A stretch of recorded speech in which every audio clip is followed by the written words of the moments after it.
Operation પરાક્રમ હેઠળ એલસીબીની મોટી કાર્યવાહી કન્ટેનરમાંથી 96 લાખથી વધુનો વિદેશી દારૂ ઝડપાયો। વડોદરા ગ્રામ્ય લોકલ ક્રાઇમ બ્રાન્ચે ઓપરેશન પરાક્રમ અંતર્ગત મોટી કાર્યવાહી હાથ ધરી। દિલ્હી મુંબઈ એક્સપ્રેસ હાઈવે પરથી એક બંધ બોડી કન્ટેનરમાંથી કરોડો રૂપિયાનો વિદેશી દારૂનો જથ્થો ઝડપી પાડ્યો છે। પોલીસે કન્ટેનર સહિત કુલ 1 કરોડથી વધુનો મુદ્દામાલ કબજે કરી એક આરોપીની ધરપકડ કરી છે। વડોદરા ગ્રામ્ય પોલીસ દ્વારા જિલ્લામાં દારૂ જુગાર અને અસામાજિક પ્રવૃત્તિઓ સામે ખાસ અભિયાન ચલાવવામાં આવી રહ્યું છે।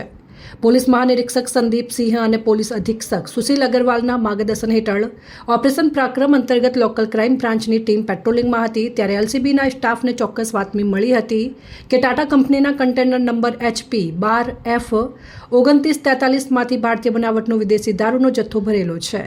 દિલ્હી મુંબઈ એક્સપ્રેસ હાઈવે પરથી ભરૂચથી વાસદ તરફ આવી રહ્યો છે।